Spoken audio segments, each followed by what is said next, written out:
Rolex Waitlist do's and don'ts. These are my own opinions. Let's just jump right into it.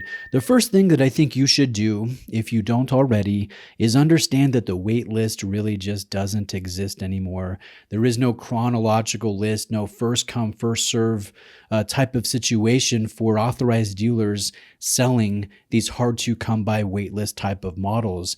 That might have been the case in years past, and one could argue that that is the fairest way to divvy up allotment of these in-demand pieces. But for a number of different factors, because of a number of different factors, that's just not the way things operate these days. The wait list is more of a fluid concept or an abstract concept, if that makes sense. What essentially happens is an authorized dealer understands how many people are interested, who is interested in specific models, and then on the back end, they have a decent idea, not a perfect idea, of the type of allotment, how many watches to expect from Rolex in a given year. And it is their job to divvy up that allotment to the interested clients. And so, because of the demand in most instances outweighing the supply with these models, there will be people that will not be offered the watches that they're looking for. Or it may take them several cycles. That authorized dealer may get in a dozen different Submariners before they decide to offer you one. So again, it's more of an abstract concept. It's very fluid. It is not a chronological wait list. That being said, purchase histories do play a factor in who is offered which watches. It would be not realistic to walk into an authorized dealer for the first time or call in or text in and say, hey, I'm a really good person. I never flip watches. I have the ability to pay today, and my grail is a Panda Daytona. Please sell me one. That's just unfortunately not going to be the case. With the most in-demand models, definitely a purchase history plays a factor. So I will say, if you have business to do at that authorized dealer, and most Rolex authorized dealers carry other brands, or they carry art, or they carry jewelry, if you have business to do, funnel that business through that authorized dealer. And here's something to consider. Don't, in a sense, cheat on your sales associate. Don't buy some earrings for your spouse from so-and-so and then go to somebody else to order that extra strap for your Omega, and then go to somebody else to get or to ask for a Rolex. No, don't do that. Funnel all of the business to that authorized dealer that you plan on doing through one sales associate. And here's something else to consider, and it's really kind of an unfortunate situation for those that get involved. But sometimes you work with one sales associate, and you may work with them for a number of years, and then that sales associate gets another job, or they leave the company, or maybe they retire. What happens is you, in a sense, are left out in the cold, because that authorized dealer will divvy up that clientele to other sales associates that work at the company, and your history just doesn't translate to another sales associate. The one that left the company for whatever reason may have promised you that you will get the next Daytona or GMT Master 2 that they sell, but that promise doesn't translate to the next person. So what I'm trying to say is be aware of that as you choose or work with one sales associate at any given authorized dealer. And here's another thing to consider.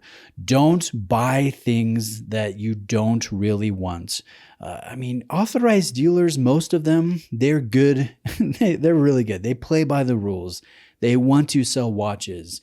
In most instances, their compensation is tied to commission, right? It's based off of how many watches that they sell. And some clients are tempted to ask for models that they don't really want in order to ask for the model that they do really want, that they think they might not be able to get unless they've bought other ththings. I will say, if you are a crazy watch collector, chances are you're going to be buying other brands, extra straps. If you're dating somebody and you want to get them jewelry, you're going to be buying jewelry as gifts. Or perhaps you buy some art that authorized dealer carries for your place of residence, and naturally you will build up a purchase history. So I don't think you need to force the issue. And here's something else. Always ask for what you really want.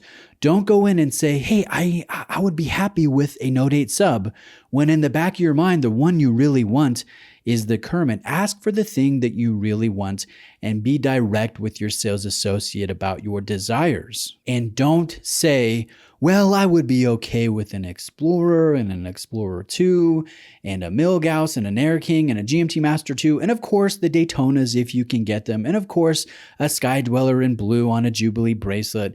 And you rattle off half the product catalog. Don't do that. Narrow it down to the one that you really want.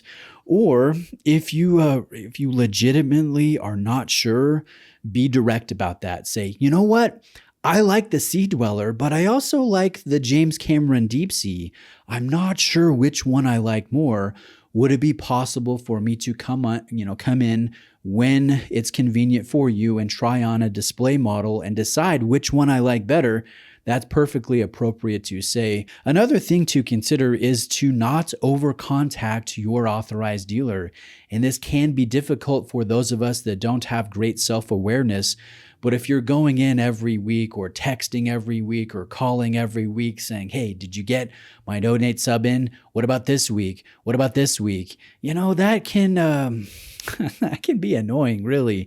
And that authorized dealer, they will smile, they will be polite, they will engage with you at every opportunity, but don't, in a sense, wear out your welcome.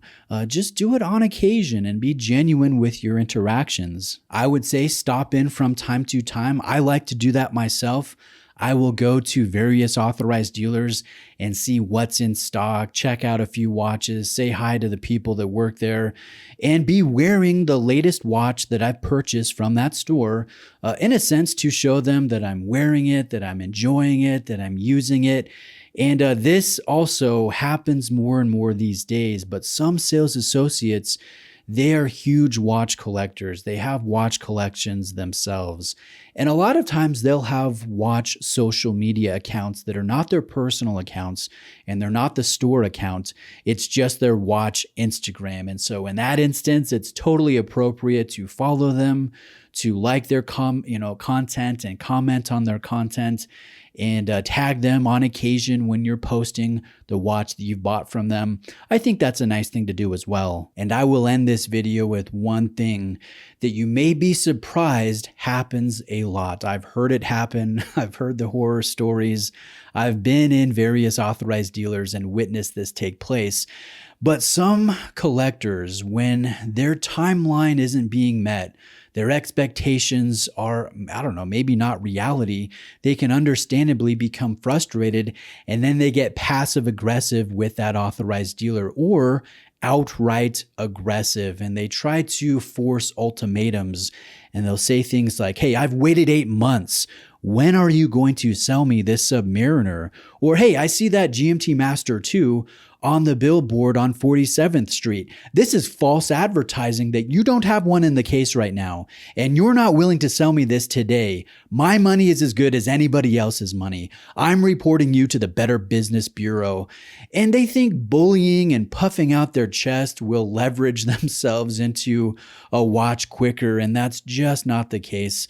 I've never seen that work out. It's not pleasant for anybody involved. What I try to do is just be polite, be genuine, and be patient. And that's worked for me over the past, 6-7 years, as I've acquired some pretty cool pieces from various authorized dealers around the country. So that being said, let me know what you think of my do's and don'ts and things to consider for waitlist type of models. Thank you for watching today.